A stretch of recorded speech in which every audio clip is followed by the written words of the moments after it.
클라리넷 소리로 찬양을 드렸었는데 이제 색소폰으로 색소폰 소리가 아주 굉장히 청아하게 들리네요, 그렇죠? 보통 이게 묵직하니 아래쪽으로 이렇게 긁어서 소리가 보통 나는데 또 찬양을 이렇게 하니까 가슴에 또 기쁨이 큽니다. 더 진보가 있기를 바랍니다.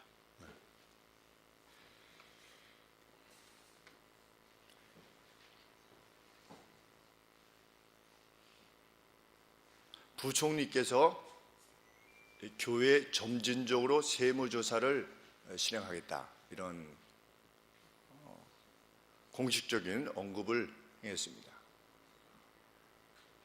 한마디로 말하면 하나님께 드리는 예물을 수입으로 잡겠다는 것이지요.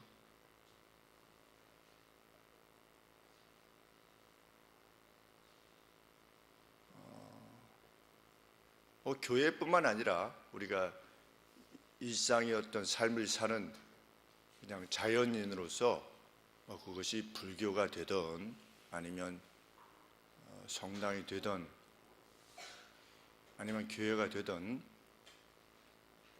세상의 정권이 이게 뭐 단지 이 정권에서 된 것만은 아니지요. 앞선 정권에서도 계속 논의되어 왔기 때문에 어떤 정권의 차원의 문제가 아니라 세상이 교회 또는 사찰에 자기가 신앙하는 어떤 신존재에게 예물로 드린 것을 수입으로 잡겠다라고 보는 나라. 지금 인문학이 사라져가고 있다. 한국에 우리 참으로 본질적 가치 그리고 위에 있는 가치, 형이상학적인 가치를 존중하는 그러한 나라로부터 점점 멀어져 가고 있음에 대해서 안타깝게 생각하고 있는데, 참 부총리의 이런 언급들, 교회의 세무조사를 행하겠다, 어떤 의식으로 그렇게 행한지 잘 모르겠습니다.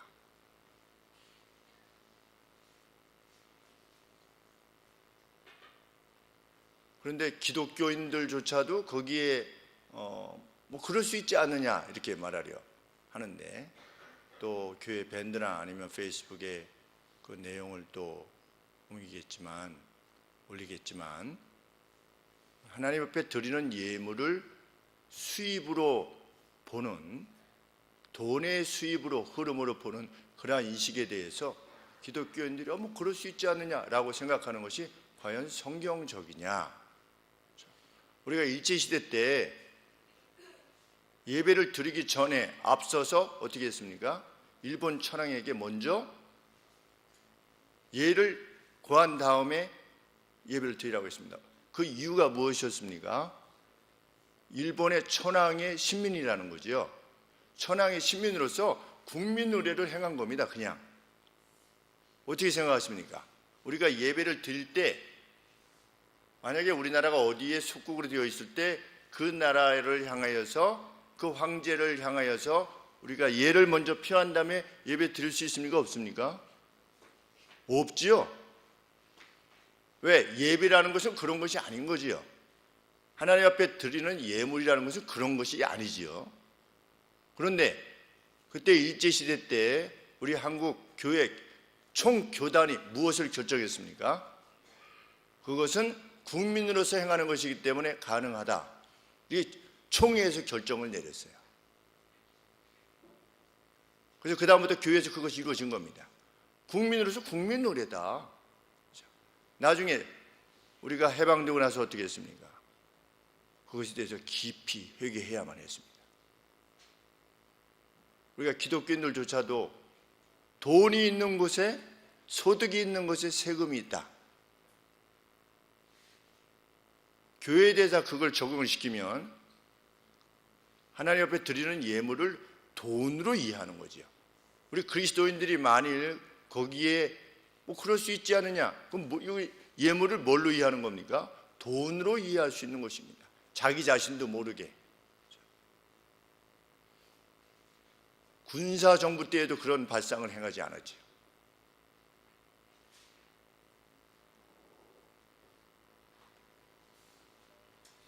우리가 아시다시피 소셜 네트워크에서 기독교는 공공의 적이 되었습니다. 아무도 기독교를 공격하는 것에 대해서 방어하지 않습니다. 누군가는 이렇게 말하려고 합니다. 교회가 교회의 역할을 잘 감당하지 못했기 때문에 이 사회로부터 비난을 당하고 있는 것이다. 그런데 기독교는 가장 뛰어난 모습을 보일 때에도 사회로부터 비난을 당했습니다. 어느 시대나 마찬가지입니다. 우리 기독교인들이 가장 뛰어난 모습을 보이고 있을 때에도 로마의 사람들은, 예수님을 믿는 사람들이 어린아이를 잡아서 그 살을 먹고 피를 마신다 라고 하는 루머 때문에 수많은 사람이 살해당했습니다. 예수님 믿는 사람들이 죽음을 당했습니다. 왜 그런가? 세상은 하나님을 알지 못하는 사람의 기본적인 마음에는 뭐가 있느냐? 예수님을 싫어하는 것입니다. 하나님을 믿는 사람은 싫어합니다. 왜? 죄인이라고 그러니까. 자기들이 지금 그렇게 살아가면 천국에 가지 못한다고 그러니까. 그것이 자신을 비난한다라고 생각하니까. 그래서 기독교인이 아무리 잘해도 기독교인은 어느 시대나 비난당해 왔습니다. 우리 40년, 50년 전에 우리나라도 어땠습니까? 예수 믿는 사람은 거짓말을 안 해. 이런 말을 했습니다. 예수님 믿는 사람들이 거짓말 합니까? 안 합니까?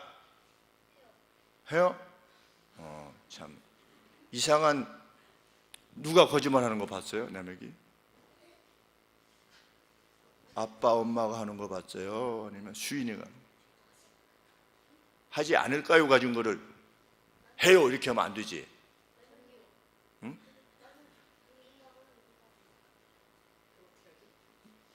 남의 걸 가지고 확신 없이 답하면 안 돼. 그렇지? 예수님을 믿는 사람은 성경에 뭐라고 되어 있어요? 예수님을 믿는 사람은 거짓말을 하지 않는다 이렇게 되어 있어요. 그래서 목사님이 어렸을 때, 목사님이 초등학교 정도 됐을 때 50년 전에 예수님을 믿는 사람은 거짓말하지 않아. 이 마을에서 무슨 일이 있으면 그 사람이, 김 씨가 그 사람 뭐 하지 않는다고 그랬어. 그러면 옆에서 했을 거야. 그러면 그 김 씨 교회 다니잖아. 그 예수 믿는 사람은 거짓말 안 해. 그게 맞는 말일 거야. 이렇게 말하면서도 뭐라고 그랬냐면 예수쟁이라고 그랬어요. 예수쟁이. 예수쟁이는 예수를 믿는 것들, 이런 뜻이에요. 그러니까 예수님을 믿는 사람들은, 교회에 다니지 않는 사람들은 거짓말하지 않을 만큼 자기 약속을 잘 지키는 사람인 줄 알면서도 마음에 그걸 인정하려고 하지 않는 거예요. 그 사람들이 참 좋은 사람들이다라는 걸 말하지 않으려고 그래요. 그래서 예수쟁이라고 그랬어요. 그래서 특별히 예수 믿는 사람들을 비난할 때 예수 믿는 것들은 부모도 몰라봐 이랬어요. 왜 그랬을까요? 제사를 드리지 않기 때문에. 그렇죠? 예수님 믿는 사람들은 영혼이 하나님에 의해서 죽으면 하나님에 의해서 영혼이 낙원에 먼저 가 있든지 지옥에 먼저 가 있든지 둘 중에 하나라고 생각하지, 영혼이 다시 돌아와 가지고 생일 때마다 오셔 가지고서, 아니면 돌아가실 날 때마다 오셔 가지고서 식사하실 수 있다라고 그렇게 생각하지 않는 거죠. 우리 예수님 믿는 사람들은. 그래서 제사를 행하지 않는 겁니다. 그게 우상이기 때문이 아니라, 아버지가 어떻게 우상이 될 수 있어요? 그렇죠? 할아버지가 어떻게 우상이 될 수 있어요? 그게 아니고 우리는 뭘 믿기 때문에 영원히 다시금 와서 식사하시고 가실 수 있다는 것을 우리는 믿지 않기 때문에 그래서 제사하지 않는 거예요. 그랬는데 믿지 않은 사람들은 뭐라고 그러냐면 예수 믿는 것들은 부모도 몰라봐, 조상도 몰라보는 자들이야. 그렇지 않지요.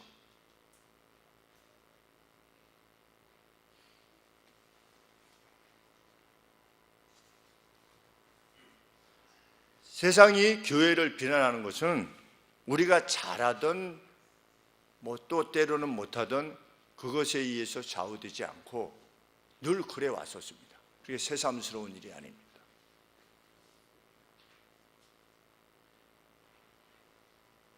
교회가 역할을 잘 감당하지 못한다라고 하는 것은 사람들은 어디서 그걸 들었을까요? 방송을 통해서 듣고 신문을 통해서 보게 되는 것입니다. 그러면 신문과 방송을 누가 장악했을까요? 영화를 누가 장악했고? 세상 사람들이 장악했죠, 대부분.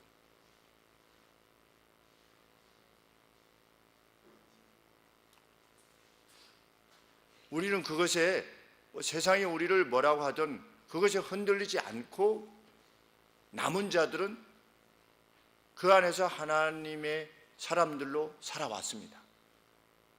세상이 지켜줄 때도 우쭐해하지 않고 세상이 비난해도 거기에 절망하지 않고 오늘 말씀대로 14절 말씀에 두려워하지 않고 그리고 마음에 트러블도 되지 아니하고 여기 소동하지 말라고 그랬는데 어떤 그 마음에 막 근심하는 겁니다. 그렇게 하지 않은 채로 믿음의 사람들은 자기 시대에 자기의 역할을 감당해 왔습니다.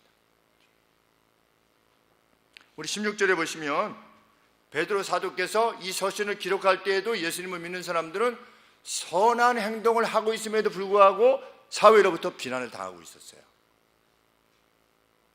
그렇죠? 16절에 선한 양심을 가지라. 이는 그리스도 안에 있는 너희의 선행을 욕하는 자들로. 예수님을 믿는 사람들이 선행을 행해도 욕을 했던 거죠. 비방을 하고. 기독교가 뭐 비난을 받던 받지 않던 그것에 관심 없는 사람들도 물론 있습니다. 그러나 하나님의 사람들은 그러한 시기에도 어떻게 하면 이 하나님의 나라가 보이지 않는 비가시적인 이 하나님의 나라가 세상에서 영향을 미칠 수 있을 것인가에 대해서 진지한 고민을 하게 되지요. 느헤미야라고 하는 인물이 있습니다. 느헤미야는 자기의 조상 이스라엘 조상이 하나님 앞에 범죄해 가지고서 하나님께서 벌을 주셔서 어디로 잡혀갔냐면 바벨론으로 잡혀갔습니다. 근데 바벨론이 다시 페르시아라고 하는 나라에 의해서 정복이 됐어요. 그래서 자기의 조상이 잡혀간 지 한 120년 정도 지났을 때인데 느헤미야는 잡혀간 게 아니라 잡혀간 다음에 120년 정도 지난 다음에 태어난 거예요. 그러니까 실제로 태어나기는 마치 이민 간 사람이 할아버지 때, 증조 할아버지 때 이민 가셔가지고 아니면 고조 할아버지 때 미국으로 이민 가가지고 거기서 태어난 사람이나 마찬가지인 거예요. 그런데 느헤미야는 거기서 뭘 하고 있었냐면 총독을 하고 있었어요. 총독. 술 따르는 관원. 황제의 술을 따르는 관원을 하고 있었어요. 그러면 이전에는 황제를 독살하는 일이 많았어요. 황제가 마시는 물에다가 독을 타가지고서 죽이고 다른 사람이 황제가 되는 일이 많았어요. 그래서 우리나라에도 왕이 밥 먹을 때 그 밥 숟가락을 뭘로 한다고요? 뭘로 만들었죠? 은으로 만들었어요. 왜? 그렇지, 확인할 수 있으니까. 그렇죠? 그럴 정도인데 그 페르시아 제국도 마찬가지예요. 그래서 술 따르는 관원이, 술을 준비하는 관원이 어떤 관원이겠어요? 황제가 제일 믿는, 왜? 그 사람이 만약에 마음을 바꾸면 자기가 죽을 수 있으니까. 그렇죠? 그 정도로 느헤미야라고 하는 사람이 거기서 아주 중요한 역할을 하고 있었고 왕이 아주 총애하는 그런 신하로 살고 있었어요. 얼마나 잘 살 수 있었겠어요. 그렇죠? 그런데 느헤미야의 마음은 늘 어떤 것이었냐면 하나님이 우리의 조상이 죄를 범해서 우리가 이렇게 벌을 받아서 여기까지 왔지만 하나님이 그때 선지자들에게 뭐라고 약속하셨냐면 너희 나라가 다시금 돌아가게 될 거다 이렇게 약속하셨는데 그때가 언젠가 이걸 항상 마음에 품고 있었던 거예요. 하나님의 사람은 하나님의 나라가 어떻게 되든 말든, 교회가 어떻게 되든 말든, 교회가 세상으로부터 욕을 듣든 뭐 말든 관심 없는 사람이 아니라 느헤미야처럼 이스라엘로부터 약 1200km 떨어져 있거든요. 이렇게 해서 이렇게 1200km나 떨어졌고, 자기는 벌써 잡혀온 지 120년이나 된 상태에서 태어난 사람인데도 불구하고 자기의 온 마음이 어디가 있었냐면 그 하나님의 나라 이스라엘에 가 있었던 겁니다. 그 사람이 하나님의 사람입니다.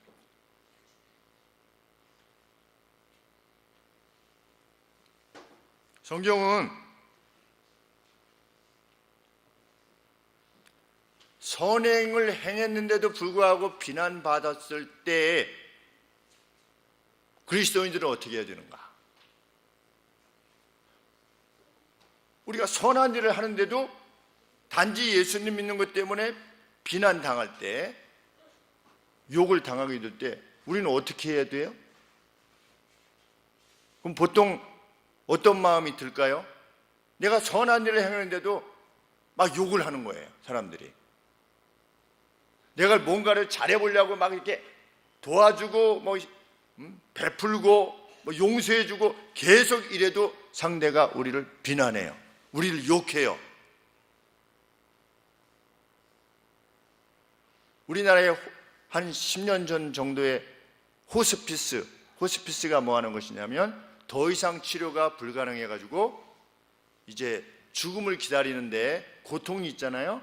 그 고통을 어떤 치료를 통해 가지고 고통을 느끼지 않으면서 돌아가실 수 있도록 도와주는 데를 호스피스라고 그래요. 그런데 신문에 100개의 호스피스가 나왔어요. 100개. 그런데 그 100개의 호스피스 중에 그건 다 무료예요. 그러니까 뜻 있는 사람들이 호스피스 병동을 만들어 가지고서 그 사람들을 치료하는 거예요. 그래서 거의 초창기에 샘물 호스피스라고 하는 것이 생겼는데, 목사님의 신학대학원 선배 목사님이 그것을 시작했어요. 그런데 지금은 1년에 한 40억 정도가 든대요. 40억. 그분들을 이렇게 고통받지 않고 돌아가시도록 하는데, 치료를 하기 위해서. 그런데 우리나라 100개 정도의 호스피스가 있는데 한 100개에서 92개 정도가 기독교에서 하는 거예요. 교회에서 그 호스피스를 운영하는 거예요. 근데 돈을 안 받고 운영하는 거예요. 그러면 돈을 안 받을 때 그 돈은 어디서 났을까요? 왜 헌금에서 나오는 거예요? 그러면 아까 이야기했던 그 샘물 호스피스의 그 40억 돈은 누가 제공하는 거예요?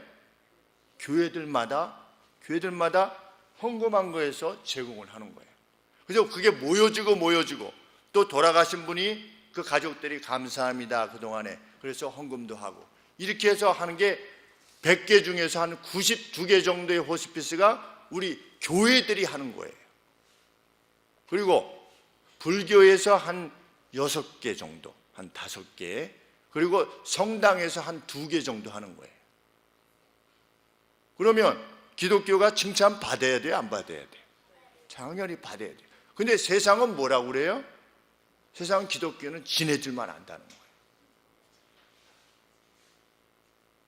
그런 상황에서 우리는 어떻게 해야 돼요? 그럼 우리 호스피스 그만둬. 그러면 아무리 잘해도 뭐 소용없네. 이렇게 했는데도 니네들 나쁘다라고 하면 그냥 그만두지 뭐 이런 마음이 들지 않겠어요? 그런데 성경은 뭐라고 그래요? 13절에 너희가 열심으로 선을 행하래요. 열심으로 선을 행하래. 그래도 열심으로 선을 행하래. 열심히 선을 행하면 그래도 어떻게 할 거래요? 너희를 비난하지는 않게 될 거래요. 이것에 있어서 우리 그리스도인들이 용기를 내야 돼요. 우리는 선한 일을 하다가 그것이 상대에게 잘 이렇게 읽혀지지 않으면, 알아주지 않으면 선한 일을 하다가 보통 사람들은 그만둬요. 그런데 하나님의 사람은 그렇게 하지 않는 거예요.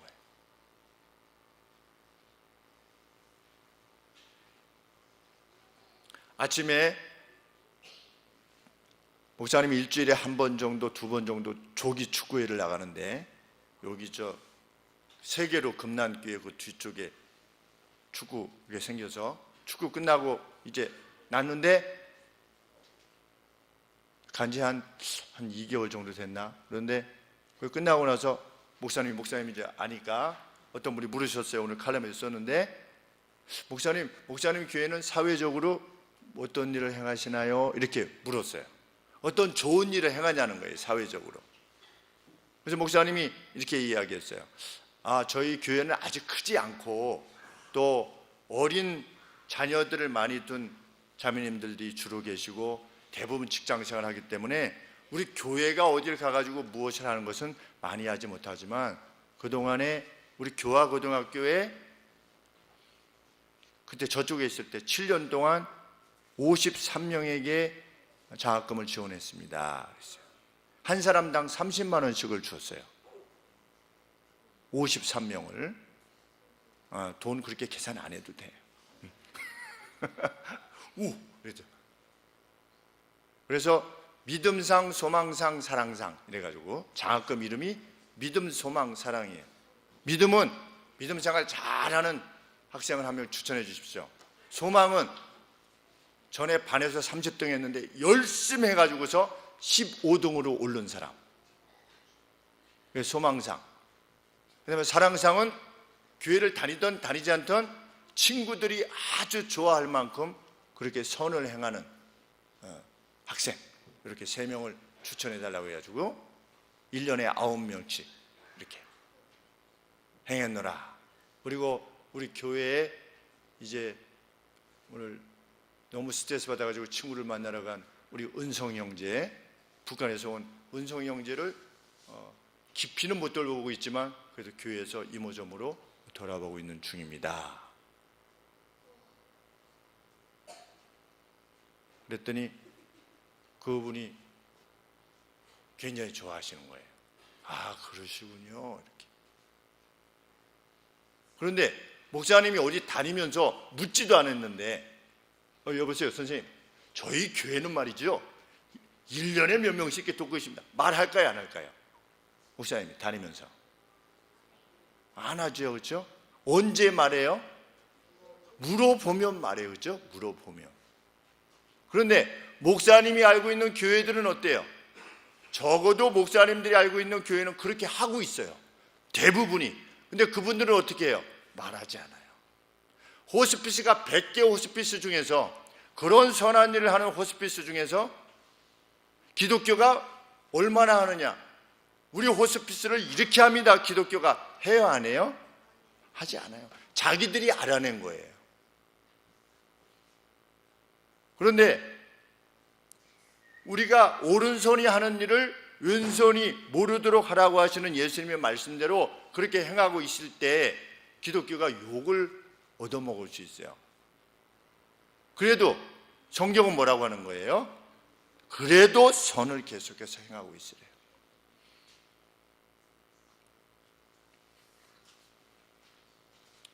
우리가 참으로 선한 것을 열망하고 있다는 것을 우리의 삶으로 입증하라. 이것이 성경의 가르침입니다. 그래서 13절에 그런 거죠. 너희가 열심으로, 그렇죠?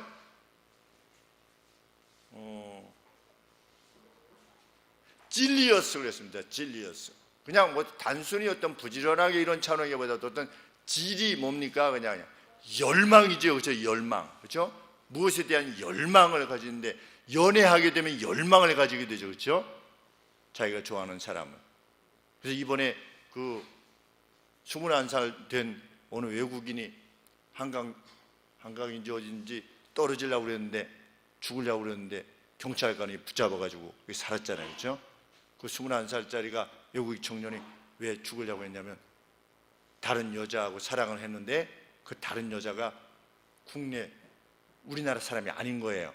그래서 이렇게 추방당하게 돼가지고 자기랑 결혼을 못하게 되니까 죽어야 되겠구나, 저 여자하고 결혼 못하면 죽어야 되겠구나 해가지고 물에 떨어져 내리려다가 경찰관이 그때 그 마음을 뭐라고 하냐면 질이라고 그러는 거예요. ZEAL, 질.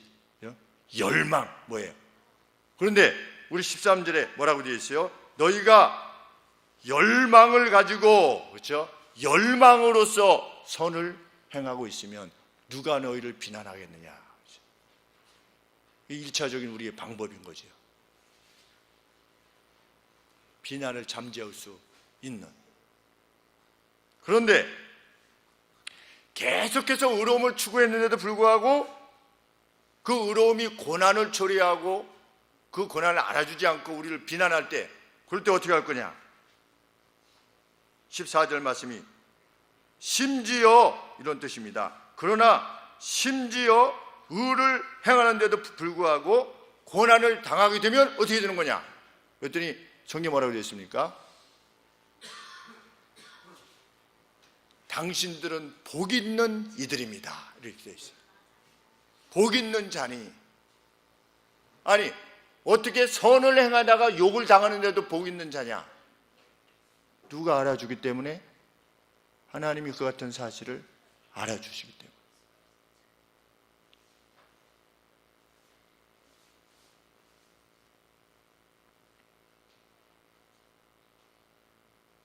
의를 위하여 핍박을 받는 자는 뭐라고 그랬습니까? 예수님이? 의를 위하여 핍박을 받는 자는 복이 있나니 천국이 저희 것입니다. 너희 전에 있던 선지자들도 이같이 핍박을 받았다는 거죠. 의를 위해서. 세상은 의를 위해서 핍박 잘 안 받습니다. 자기 것을 위해서 핍박을 받는 거지. 의를 위해서 핍박을 받는 것처럼 하지만, 그래서 그 일이 성취되면 어떻게 합니까? 결국은 그 유익을 자기 걸로 삼으려고 하지요. 그 앞에 거는 단지 자기 것을 추구하기 위한 방법에 불과하지요. 가령 예를 들면 도롱뇽이 죽기 때문에 사패산 터널을 뚫을 수 없다고 하다가도 몇백억 보상금을 주면 어떻습니까? 해지하는 겁니다. 그게 세상입니다.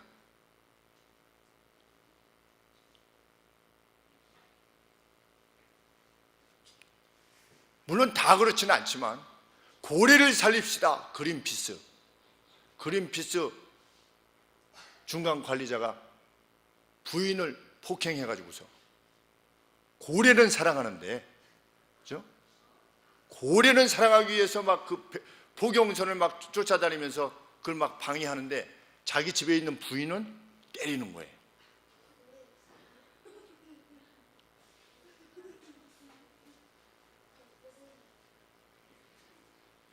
물론 모든 사람들이 그렇지는 않겠지만 세상에서 추구되어지는 것들은 대부분 뭡니까? 자기의 유익입니다. 그러나 그리스도인들은 어떻게 살아라? 의로운 행동을 열망해서 살아라. 그것 자체를.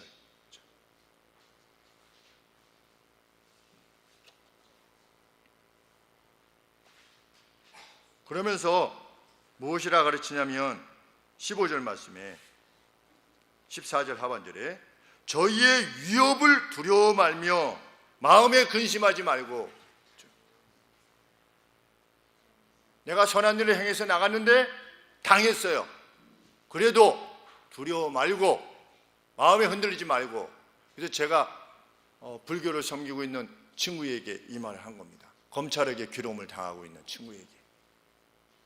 지속적으로 괴로움을 당해서 자기를 옳가 놓으려고 하는 그 시도에 대해서 너무나 마음이 괴로워서, 자기는 평상시에 그래도 법을 적어도 법을 어기지는 않으면서 살아야 되겠다라고는 마음으로 했는데, 자기에게 그 어떤 합당하지 않은 죄목을 씌워서 자기를 괴롭히려 할 때 그 마음에 근심이 너무 생겨서 대인 기피증이 생길 정도로 그 친구에게 그렇게 말을 한 겁니다. 성경에 이렇게 되어 있다. 너의 의로움이 진정 분명한 것이면은 누가 너를 위협해도, 친구를 위협해도 흔들리지 말고 살아가라. 적어도 우리 그리스도인들은 그것을 배운다.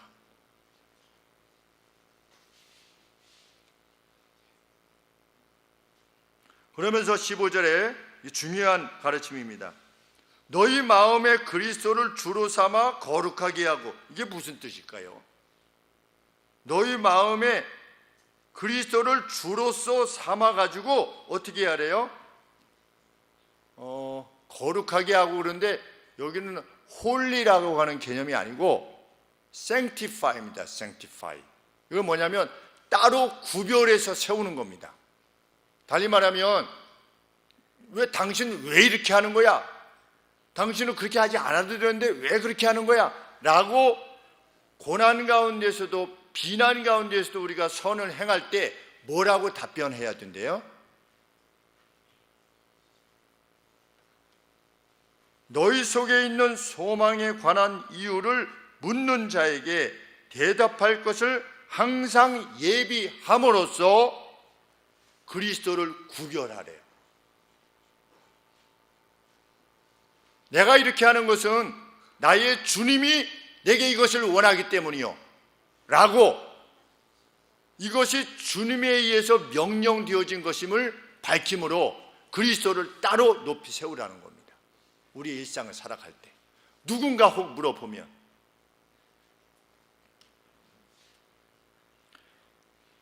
바벨론 왕이 다니엘의 세 친구들에게 물었지요. 너는 왜 내가 세운 신상에다 절하지 않느냐? 내가 절하지 않으면 너희를 죽일 거라고 그랬는데도 왜 너희는 절하지 않느냐? 내가 다시 기회를 줄 테니까 너 이번에는 꼭 절해라. 바벨론 왕이 다니엘의 세 친구에게 그랬을 때 다니엘의 세 친구가 아유 몰랐습니다. 저희를 그렇게 귀히 여겨주시는군요. 내가 다시 기회를 주마. 가령 예를 들어 그럴 때 정말 고맙습니다. 제가 이번에는 꼭 하겠습니다. 그렇게 했어요? 다니엘의 친구가? 그렇게 안 했어요. 그렇죠? 우리는 뭘 안다? 당신이 그런 명령을 내렸다는 것을 우리는 안다. 그렇지만 당신이 뜨겁게 타는 불 안으로 우리를 던져낸다 할지라도 우리 하나님께서 우리를 다시금 죽지 않고 이끌어내실 것을 우리는 확신한다. 그런데 그렇게 하지 않으신다 할지라도, 우리가 불에 타서 죽도록 허락하신다 할지라도 우리는 왕의 신상에 절할 수 없습니다. 이게 뭐예요? 자신의 신앙을 방어하는 거예요. 나에게는 누가 황제다? 바벨론 당신이 황제가 아니라 나는 그것을 명령하신 하나님이 내게 황제다. 내게 진짜 왕은 누구냐? 하나님이시다 라고 구별해서 말을 하라는 거예요. 말을. 근데 그 말을 항상 준비하고 있으래요.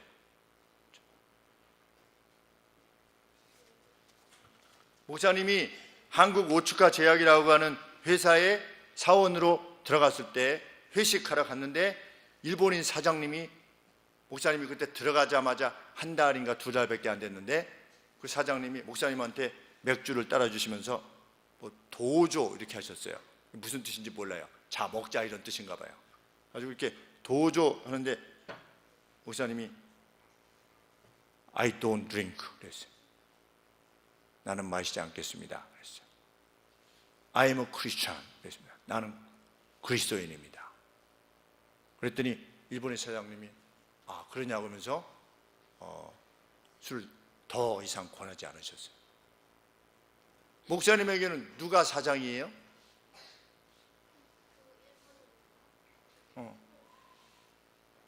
목사님에게는 누가 진짜 사장이에요? 누가 진짜 주인이에요?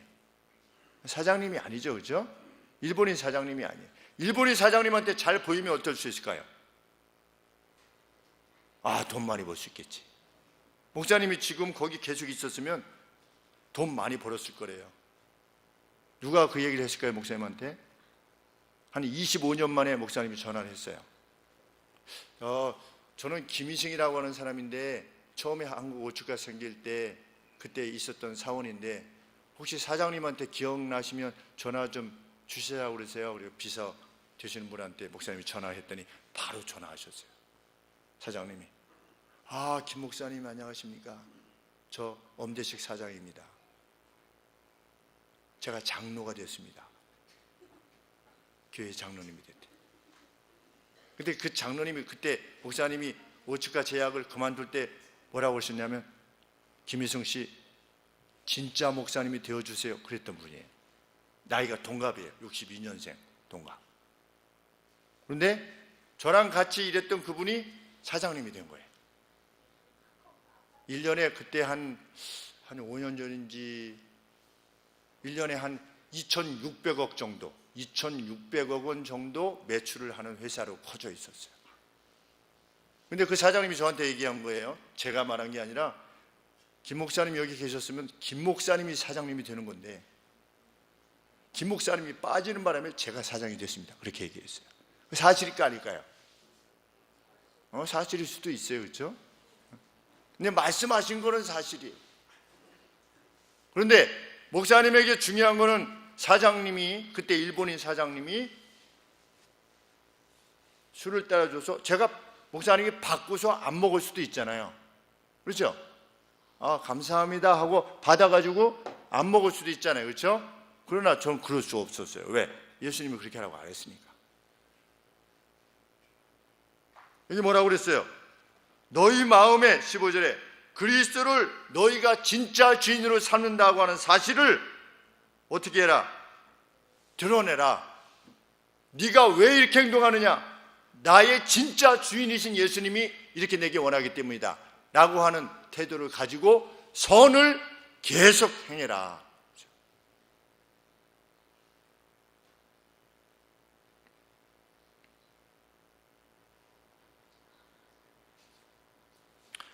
제가 왜 안 드세요? 제가 요새 좀 속이 좀 안 좋아서 이런 거 하지 말라는 거예요. 저는 술을 먹으면 이렇게 좀 문제가 생깁니다 라든지 저희 집사람이 술 먹지 말라고 해서 이런 게 아니고 예수님 때문에 그렇다고 하는 것을 분명히 밝히라는 거죠. 그렇죠? 얼머무리지 말고 항상 그리스도를 방어해라. 디펜스 하라 말이죠. 영어에 디펜스라고 되어 있습니다. 방어해라.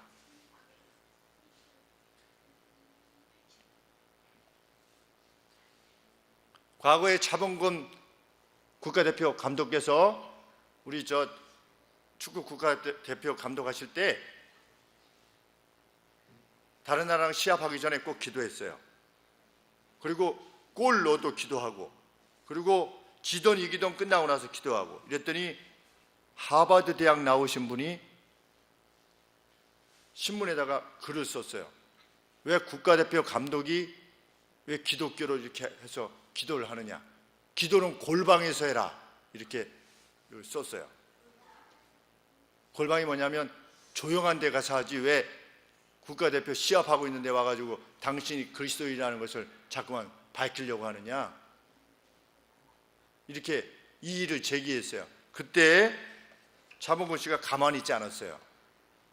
죄송합니다라든지, 국가대표 감독 계속 하려면 어떻게 해야 돼요? 그런 어떤 비난을 벗어나야지 국가대표 감독 계속할 수 있잖아요. 그런데도 그렇지 않고 그 다음 날인가 장문의 편지를 썼어요.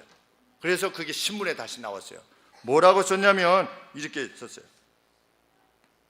경기 전 벤치에 앉아 기도할 때나 경기가 끝난 후에 하나님께 감사할 때나 한 번도 김 교수나 많은 사람들이 생각하는 것처럼 요란스러운 몸짓을 보이기 위해서 그래 본 적은 없다.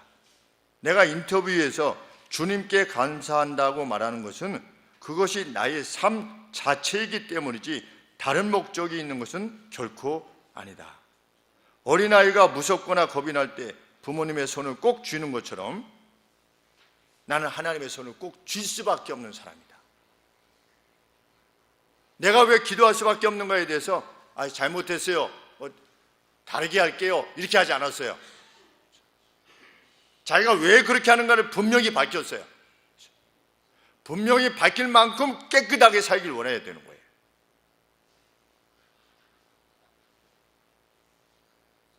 세상이 우리를 칭찬하느냐 안 하느냐 그건 중요한 거 아니에요.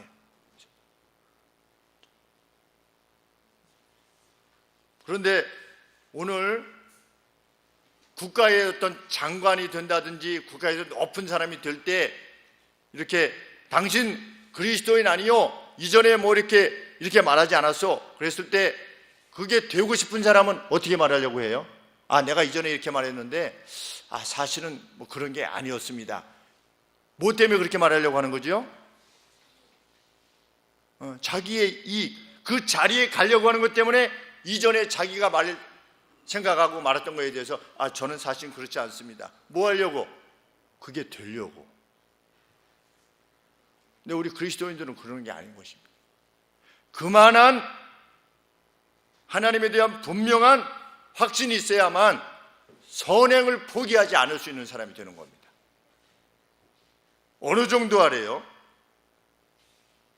어느 정도 하라? 16절 말씀에 선한 양심을 가지라. 흔들리지 않는 선한 양심을 가지라. 왜냐하면 그리스도 안에 있는 너희의 선행을 욕하는 자들로 그 비방하는 일에 부끄러움을 당하게 하려 함이라. 전에 어떤 국회의원께서 장관께서 그렇게 장관이 되기 전에 말씀하셨을 때 기독교인은 사람을 마취시켜가지고 고통받는 세상 속에서 사람에게 설교로 마취제를 줘가지고서 마음에 마취제를 줘가지고 고통을 느끼지 않도록 해가지고 돈을 받는 사람이 목사다, 이렇게 비난을 했었어요, 어떤 분이. 그런데 본인이 실제로 보건복지부 장관이 되셔서 이렇게 보니까 호스피스를 누가 제일 많이 해요? 교회가 제일 많이 하고, 그리고 법은 잘 준비가 안 돼가지고 법으로 도와줄 수 없는 사람들을 누가 도와주고 있냐면 기독교 교회들이 다 도와주고 있는 거예요. 그래서 그분이 제가 직접 들은 거 아니니까 다른 목사님을 통해서 들었는데, 이 사회의 그 어려운 부분들의 60%인가 70%를 교회가 감당하고 있다는 거예요. 정부가 할 수 없는 거를, 정부가 도와줄 수 없는 것을 교회들이 가서 일일이 다 그 속 안까지 들어가서 괴로움을 당하고 있는 사람들을 도와주고 있다는 거예요. 그래서 그분은 그래도 정직한 사람이에요. 자기가 그것을 알고 나서 자기가 알고 있었던 것이 잘못되었다, 이렇게 말씀을 하셨어요. 그것을 깨닫게 되었을 때 이전에 자기가 말했던 것이 부끄러웠겠죠. 잘 알지 못하고 말한 것에 대해서. 그런데도 다행히 용기를 내서 그걸 말씀해 주셨어요. 그래도 대단한 사람이에요. 그런 차원에서 보면 오늘 뭐라고 말씀하고 있는 겁니까? 16절에 너희의 선행을 통해서 너희를 비난했던 사람들이 부끄러움을 당하도록 해라. 그 정도의 기백을 지닌 사람이 있어야만 나라가 변한다는 거지요. 그것이 우리의 신앙의 이상이고, 왜 우리를 비난하는 거야, 기독교를? 이 정도 가지고는 안 되는 겁니다. 그렇죠?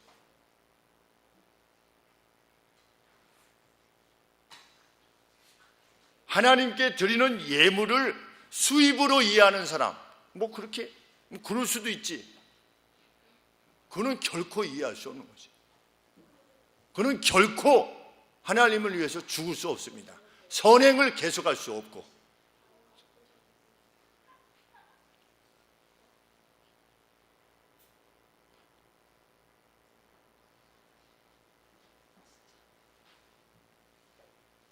혹 그것이 상대의 직접적인 항복을 가져오지 않는다고 해도 우리는 불러서지 않습니다. 왜? 우리 4장 5절 보시면 그 옆에 저희들이 어떻게 될 거다? 산자와 죽은 자 심판하시기를 예비하신 자에게 직고하리라. 그렇죠? 직접 예수님에게 자기가 행한 바에 대해서 말하게 될 날이 반드시 우리 앞에 올 것이다. 그때 무엇이 드러나겠습니까? 우리가 예수님의 심판대 앞에서 뭐가 드러나겠어요? 우리가 지니고 있었던 선한 양심이 드러날 것입니다. 그렇죠? 우리가 왜 그렇게 행하고자 했던 바에 대한 선한 양심이 다 드러나게 되겠죠. 자신 있으시지요? 여러분들은 하나님 앞에서 내가 주님 앞에 나가가지고 내가 행한 모든 것들을 말씀드릴 때, 그 선한 의도와 선한 양심을 말씀드릴 때, 저는 이렇게 주님 앞에서 행했습니다, 아시지요? 라고 말씀드릴 자신이 있으신 거죠. 그렇죠? 그 사람이 그리스도인입니다. 그런 사람들이 가득 차게 되면 비로소 이 사회가 정말 우리가 원하는 복된 사회가 되겠지.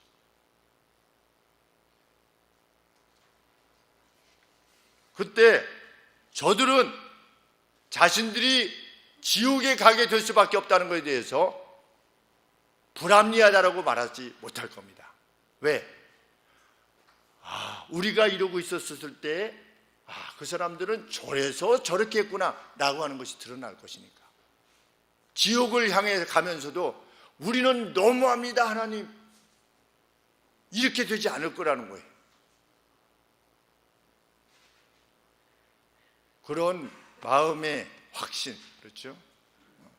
있는 우리가 되기를 원합니다. 잠시 후에 만나게 될 겁니다. 주님을, 심판주를 잠시 후에 만나게 될 겁니다. 우리 그래도 적어도 여기 있는 우리들은 머리에 백발이 생겨나기 시작했지 않습니까? 백발이 생겨나갔다는 건 뭘 의미하는 겁니까? 주님 만날 날이 가까이 왔다는 것을 의미하는 것입니다. 그렇죠? 그렇게 영광스럽게 주를 만나게 되기를 원합니다. 그리고 이 사회의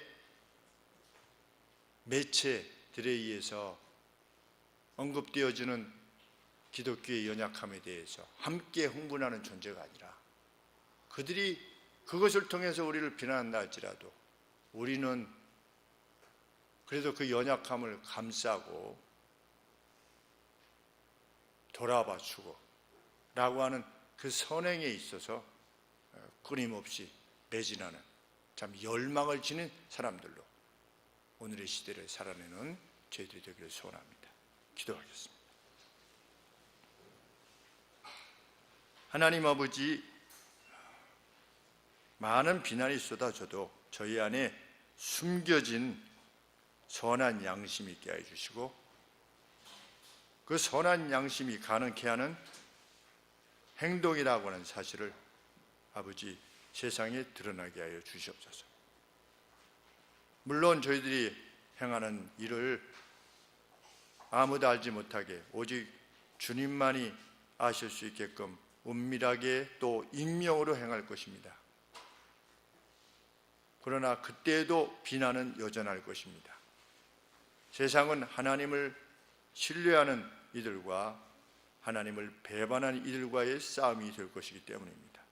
하나님, 어떻게 해서든지 빼앗긴 영혼들을 도로 찾아오고자 함에 있어서 가장 앞선 무기가 될 수 있는 이 선행, 아버지 끊이지 않고 행하는 저희가 되게 하시고 그 가운데 직면하게 되는 괴로움들 너희 극복해 하여 주옵소서.